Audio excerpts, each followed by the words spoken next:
going to be reading today from 1 John 2:3, verses 3 and 6, and they're going to throw it up behind me, and it says this: "We know that we have come to know him if we keep his commands. Whoever says, 'I know him,' but does not do what he commands is a liar." Somebody heard that earlier and was like, "Ooh, don't hear that word often." And the truth is not in that person, but if anyone obeys his word, love for God is truly made complete in them. This is how we know we are in him. Whoever claims to live in him must live as Jesus did.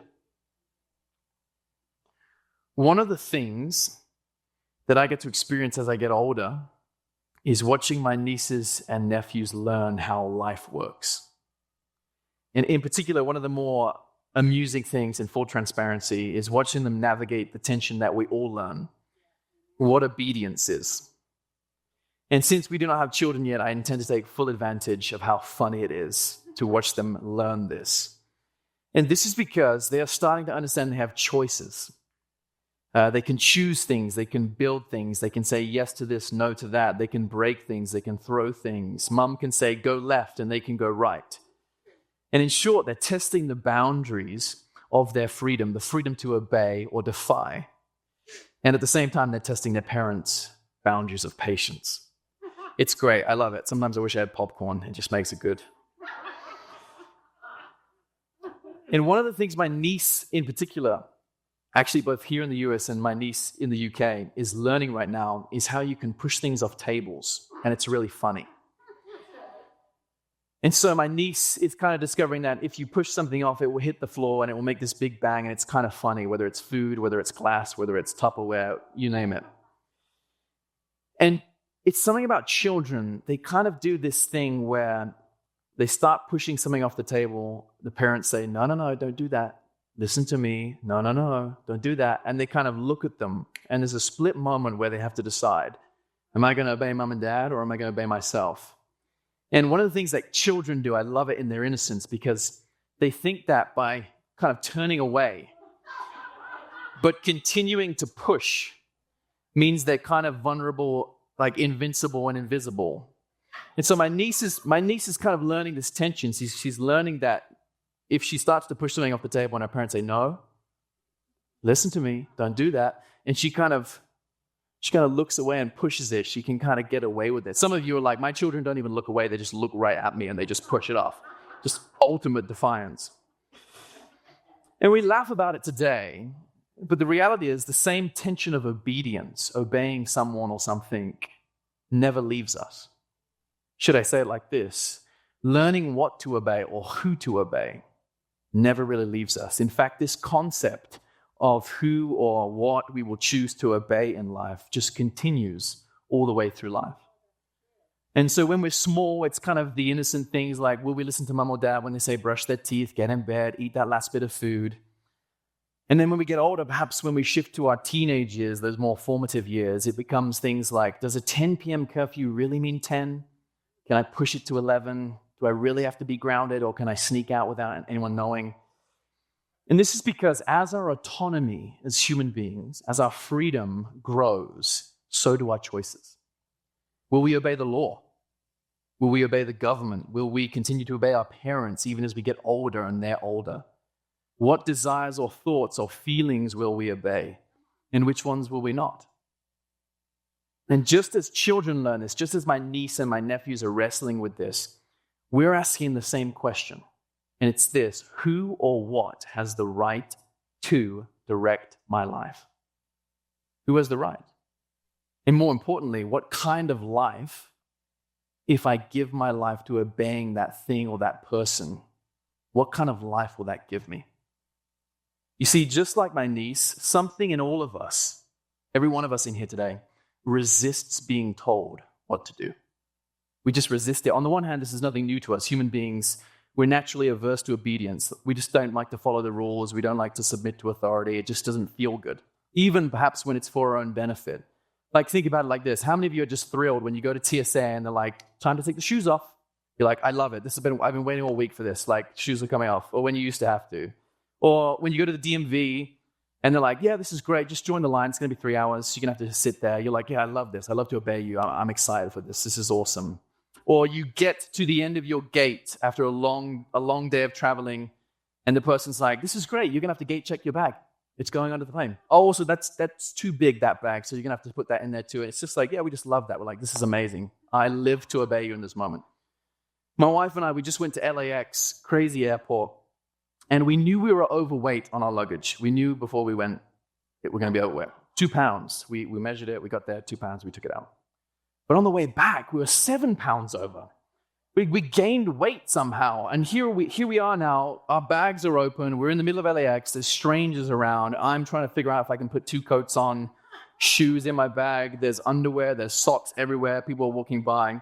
And the weirdest thing happens when you wear your bag. Like, people who work at the airport, I love you, so don't hear this the wrong way. But they kind of just are nonchalant. They're kind of just doing their thing. And all of a sudden, I put our overweight bag on the luggage, and she sprung into life. It was like, ooh, you're 7 pounds over. That's going to be $250. What would you like to do?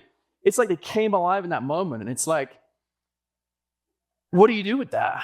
Do I obey this person? Do I pay the $250? Do I defy them and try and argue? What do I do in this moment? And this is because even the small restrictions, the things we laugh about, like waiting in a line or paying $250 for baggage, anything that we feel we have to obey feels irritating. And if we're honest, it's irritating to obey because it feels like a limitation. We're Americans, after all. We're free. Don't tread on me. We get to decide. No one gets to tell me what to do. And so we naturally, like our nieces and nephews, we learn to naturally resist obedience because we equate freedom with being able to do or say or obey whatever we want. Because limits feel like threats to our liberty. And this is because in our world today, freedom is understood as freedom from. Now here's what I mean. Meaning we think true freedom, the good kind of freedom, is freedom from.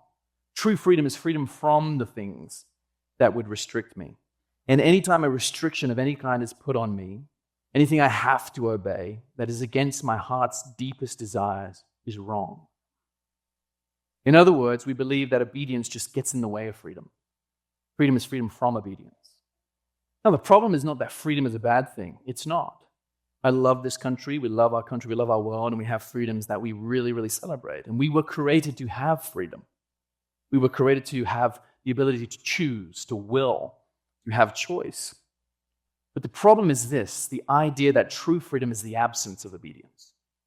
In other words, we say, I'm only free when I can obey myself, when I get to choose, when I get to decide, when there's no limits on me. That's when I am most free. But the problem with that is it ignores the reality of the human heart. And you see, saying I'm free because I obey nothing, or I obey no one, I obey only myself, ignores a deeper reality. And this is the reality. The human heart always obeys something. It always obeys something. The human heart is always choosing, it's always acting, it's always thinking about pushing the glass off the table. It's always wanting to obey something. There was an ancient Greek playwright, and he wrote this, a free man, there is no such thing. All men, all women, are slaves. Some slaves to money, some to chance. And what he's saying is this, everybody lives for something. All of us in here and online, live for something. And because we live for something, everybody obeys something. And so we all live for something. Maybe it's a career, maybe it's money, maybe it's romance, maybe it's status, maybe it's looking cool, looking good, speaking good. Maybe it's free baggage at the airport. Maybe it's religion, maybe it's living a good life, maybe it's morality. And the reality is if we live for that thing, we will obey that thing. If we live for our careers, we'll do anything to succeed, and so we'll obey that. Our careers are driving us. If we live for money, we'll do anything to get more and more. If we live for romance, we'll do anything to get the guy or the girl, and we're heartbroken when it doesn't work out. If we live for our reputation, we'll do anything to have people love us or like us or appreciate us. And this is my point. You see, whatever we live for in life, or whoever we live for, that's what ultimately controls us. We obey it, not the other way around. In The Lord of the Rings, a wonderful trilogy, how many of you have seen Lord of the Rings? How many of you have not seen Lord of the Rings? Go home and watch it. That's your homework. Spoiler alert.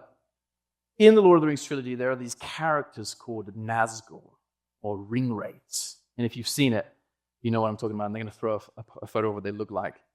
And in the story, they are chasing the protagonist. These guys are chasing Frodo. And they're trying to get the one ring of power from him.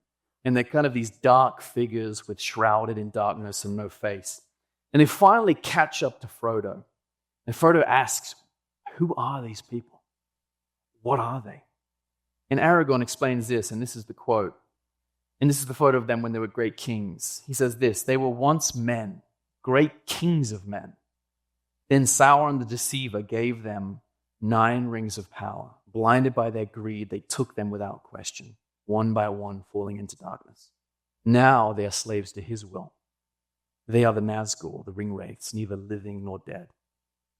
Now here's what this illustrates, this story. These kings believed they were free. After all, they were kings. Who obeys a king? The people. And who does the king obey? No one, just the king. They thought they were free because they obeyed no one, but their freedom was actually an illusion. In other words, the very thing that they thought they controlled, their desire for more, for power, or for wealth, they weren't controlling it was controlling them, leading them into greater and greater darkness until ultimately they were slaves to another will. In other words, their desires weren't obeying them, they were obeying their desires. See, what my niece and my nephews and all children learn is that within them there are desires, things that cause them to act, to do things. And they can either obey their parents or themselves. And they begin to learn this, and this stays with us. And so when my niece looks at the glass on the table and she wants to push it off, she is not, the desire is not obeying her. She is obeying it. And so this is my point. It's not true to say that you and I are totally free because we obey no one. Because within all of us, there are things that we think we are choosing, that they are choosing us. And what we choose to obey leads us into 2 separate categories, either life and flourishing or chaos and death. And this is what John is saying in our text to us today when he says this, whoever claims to know him but does not obey him is a liar. What John is doing here is diagnosing the human condition.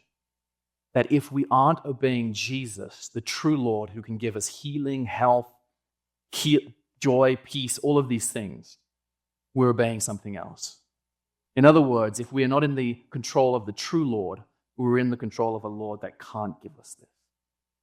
In other words, he's saying this, if we say we follow Jesus, he's the one in control, he's the one calling the shots, as Pastor Didi mentioned, the rule and reign, he's the one in charge. But we don't really obey him. We just obey maybe parts, or we don't really obey him fully. Then something else is working in us. Something else has control, and we are obeying that. So here's a question. What are the things that drive you? What are the things you have to have in life? Or to put it differently, what do you obey? Who do you obey? What are the things that you think you are driving, but ultimately are driving you?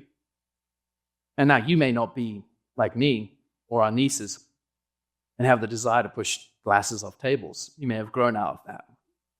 But what about money? What about sex? What about power? What about success? What about being right all of the time? What about being the best?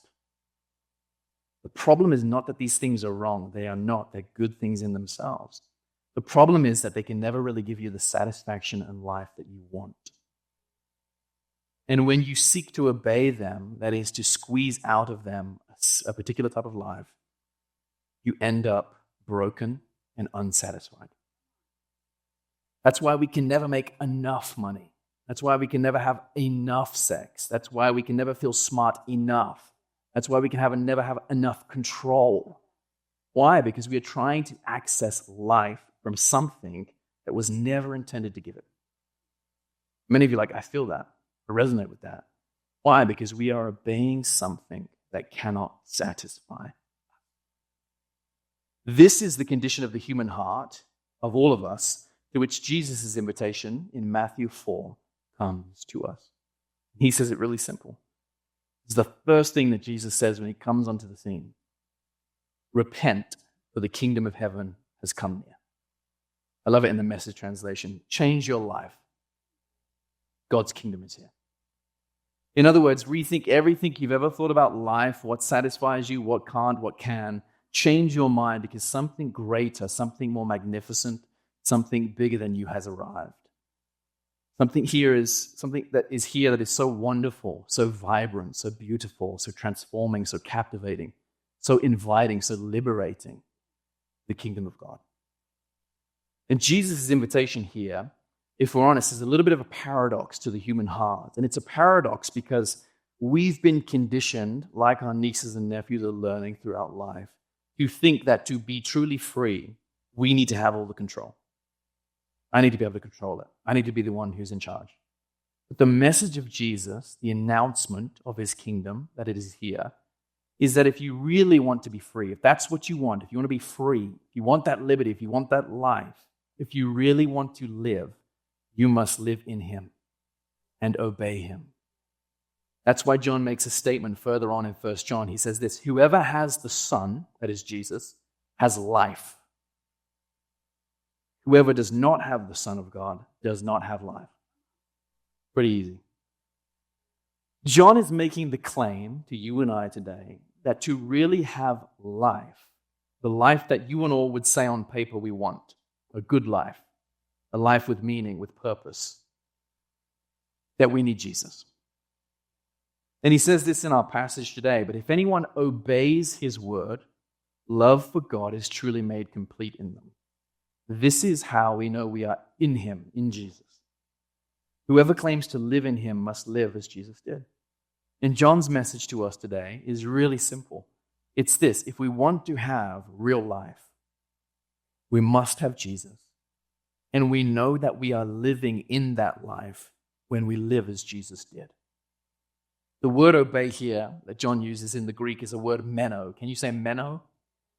Meaning to abide, familiar of John 15, to stay, to obey, or in other translations, to live in. And that's a challenging notion to all of us in the room, including my nieces and nephews, because we are used to being on our own.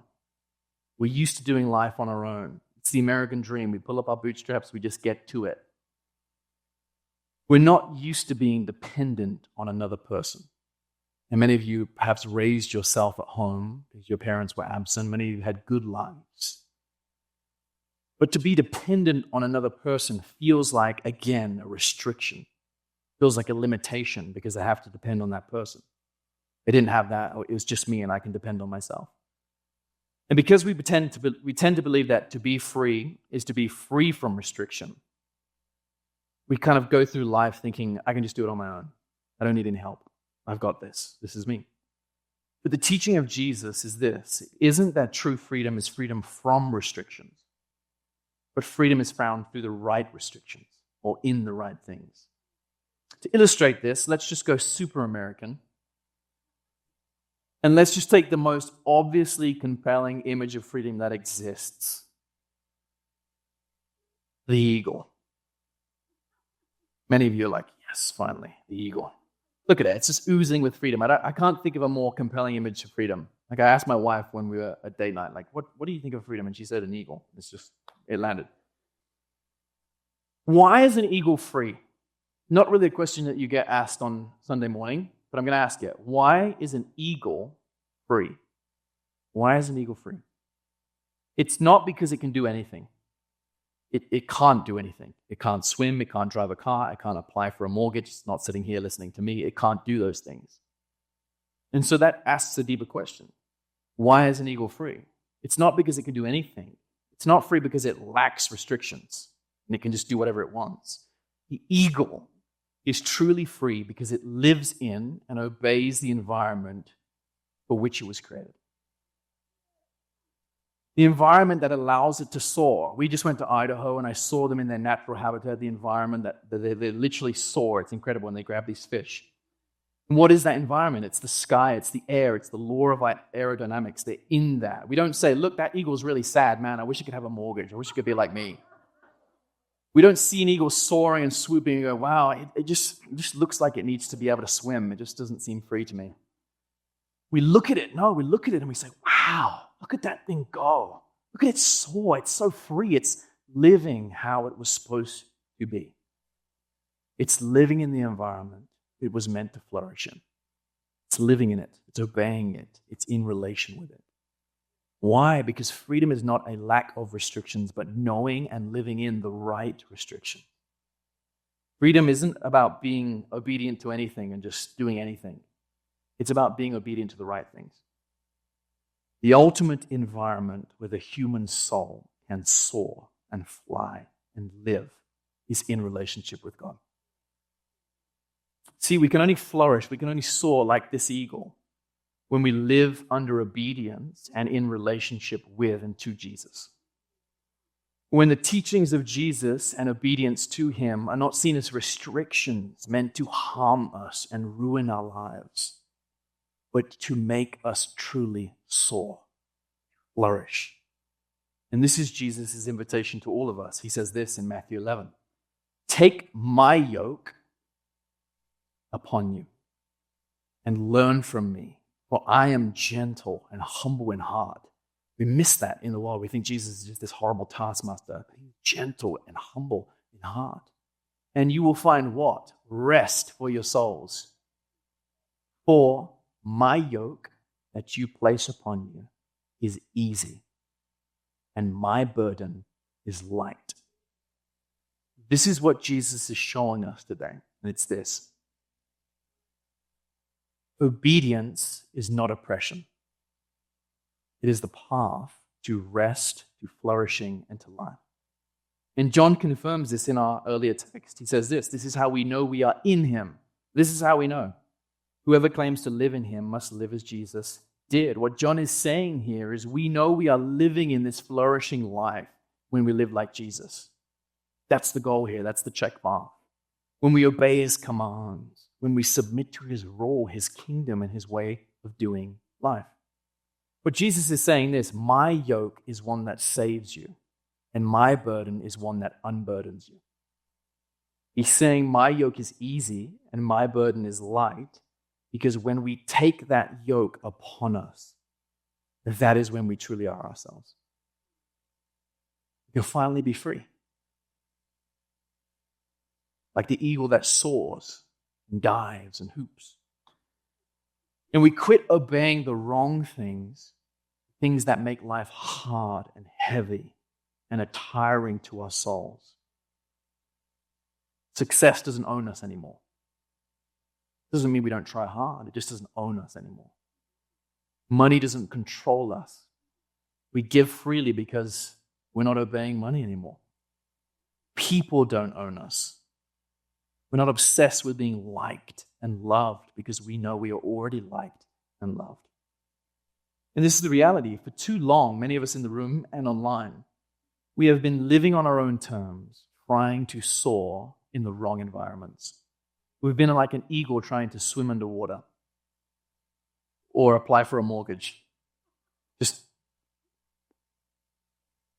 And Jesus comes along, and he's so brilliant, and he says this, if you want to live in me. You must live as I live. In other words, he says this, if you really want to obey something that will truly satisfy you, obey me. For my yoke is easy and my burden is light. Why? Why? Because obedience to Jesus, that's when we experience true freedom. C.S. Lewis, he just always captures it perfectly. And he says this, until you have given up yourself to him, you will not have a real self. And this brings us to an important question. Many of you in the room might be thinking this.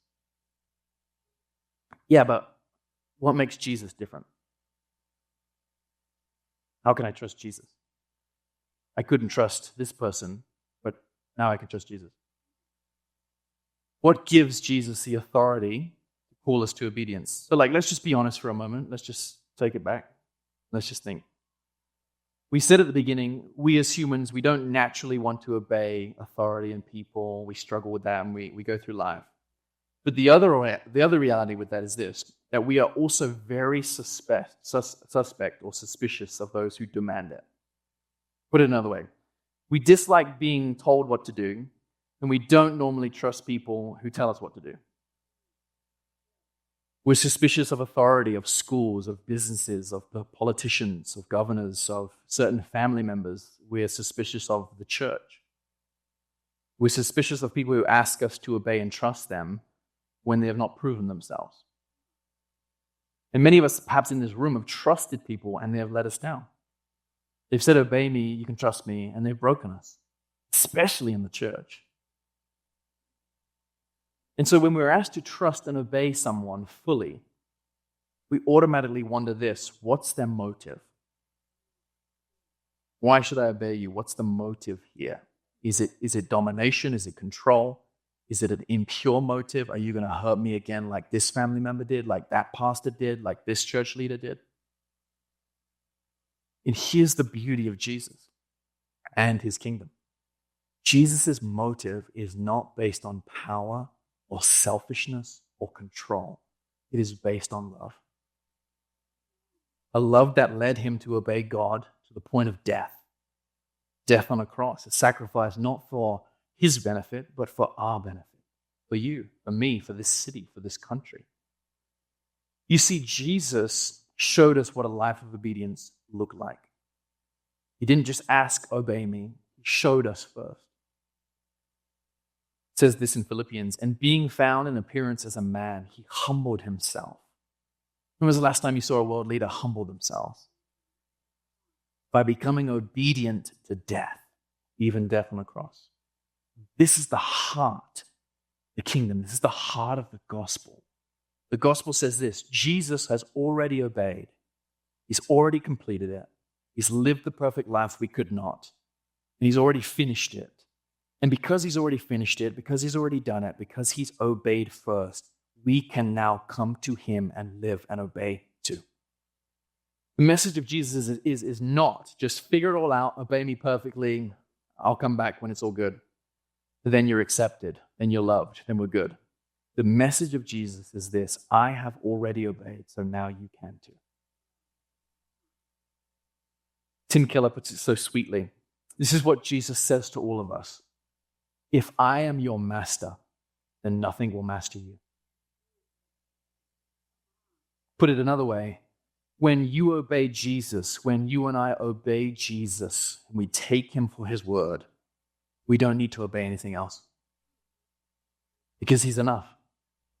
One of the things you do when you buy a home is hire a home inspector. I wouldn't know anything about that because the prices here are crazy, but some of you know what I'm talking about. And one of the things you do is you hire a home inspector before you buy the house. And their job is to find anything in the house that could prevent it from flourishing. Cracks in the foundation, faulty wiring, leaky roof. And this home inspector is trained to look deeper than you and I would because they know more than we do. And as they look through this house, as they look deeper than we might, they identify things, areas, destructive structures, destructive patterns, things that would stop this house from really flourishing. And they say, you got to fix that.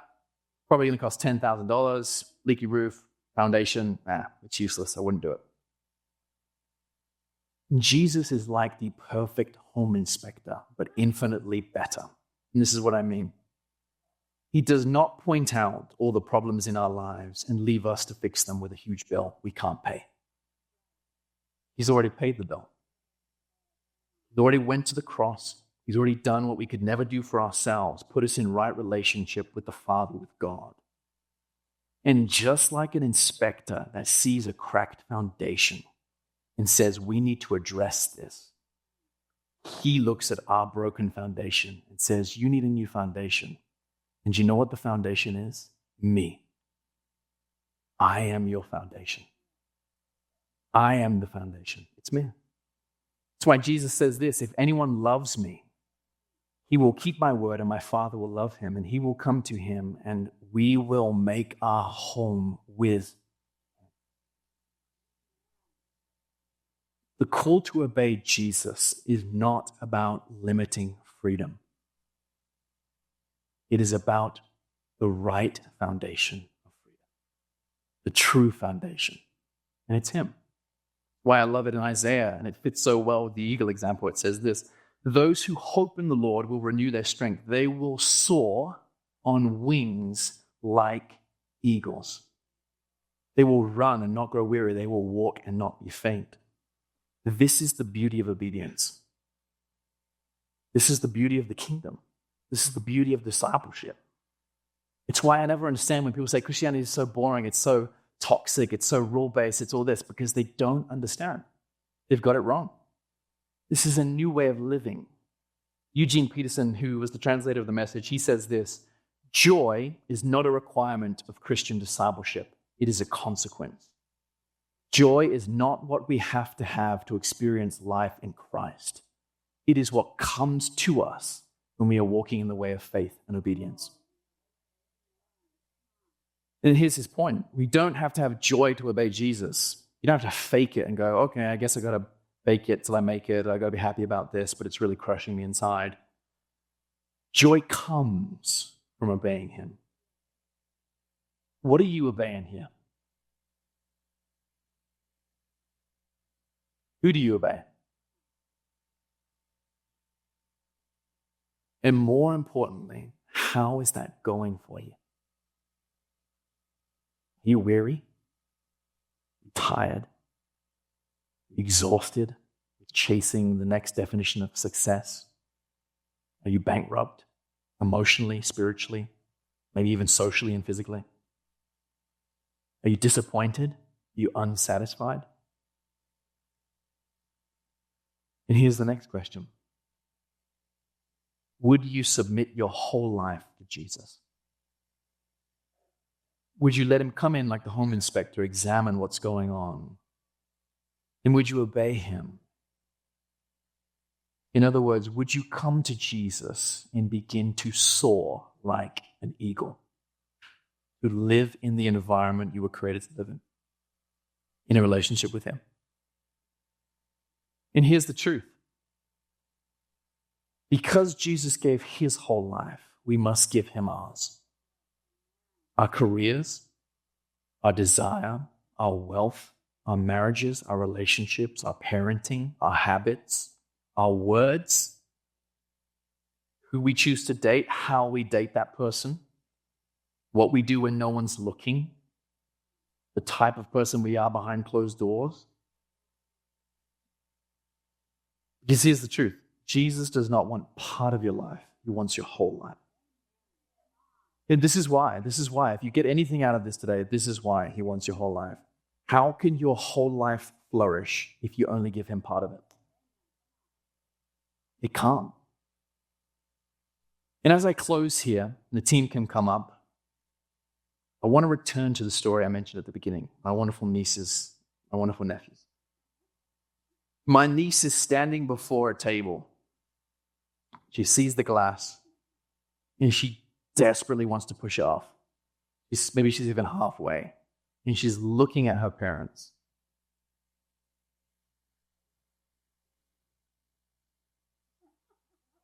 She wants to obey herself. She wants to do it. She wants to push it off. She wants to see it break. She wants to laugh. It's good. And on the other side of the table, while she's looking at them, her parents are looking at her, and they're saying, don't do it. No. Listen to me. Don't push that off. Why? Everyone in here, especially if you're a parent, can recognize why. Because they do not want her to smash the glass and do damage to that. But more importantly, they do not want her to do damage to herself. They could just let her do it. She could push it off. The glass could smash. She could cut her feet. She could cut her hands. And they could say, told you so. Shouldn't have done it. You could. But that would be irresponsible. More than irresponsible, it would be unloving. So when her parents say, listen to me, don't do that, obey me, listen to what I'm saying, they are not doing it out of cruelty. They're trying to protect her. They're acting out of love. And so out of love, they say, listen to me, trust me, obey me, because I know how this is going to go. I've seen this before. Can I say this? Jesus' goal for your life is not to make it complicated. It's not to make it complex and boring and dull. God does not sit up in heaven and go, I know what would be really fun for humanity. Let's just come up with a load of arbitrary rules that they're going to have to obey. Here's one, forgiveness. Enjoy that. Here's another one, love your neighbor. Enjoy that. He doesn't make up rules to frustrate us. Put another way, to use the analogy of my niece breaking the glass, God is not trying to break you. He is trying to save you from breaking yourself. He's saying, I know you, I created your mind, I created your psychology, I created all the things that you think and feel. I know who you are, and I know what's best for you. And so when Jesus comes to us and he says, obey my way on money, on sexuality, on forgiveness, on anger, on justice, on community, whatever it is, he's saying when you try to live life obeying your own way, doing it in your own strength, you're like an eagle that is trying to swim. And we all know if an eagle tried to swim, there's only one way that's going to happen. And there's only one way that's going to end up happening. It's going to drown. Because you were never created to do life like that. Jesus is not trying to complex your life. He's not trying to complicate your life. He is trying to help you soar like an eagle. One writer said it so well. Sin is an unwillingness to trust that God's will for us is ultimately our deepest happiness. True freedom is found in obedience to Jesus. And can I say this before we end with prayer? If this week in our country, or even this year for the world, all the pain, the frustration, the confusion, the devastation, the violence, the loss of life on every level across our world has proven is that you and I need Jesus. Our world, our country, our city needs Jesus. If there's one thing our world proves very well again and again and again, it's that we're really good at breaking ourselves and terrible at saving ourselves. And so I'll end with this. Maybe the ache of our world, maybe the ache, the groaning that we feel from the world is not that we don't have enough freedom. Maybe the real issue is we don't know what true freedom is. And we've got it wrong. Is the solution to the world's aching really more people saying, I'm just going to obey myself? Or could it be that in every one of us here and in line, within us there is a part of us, like a little child, that tends towards chaos, in that deep down we need someone outside of ourselves, someone better, someone beautiful, someone true, someone good to save us. We need this life. I need this life. You need this life. We need to obey him. We need to follow him. Because in him is life.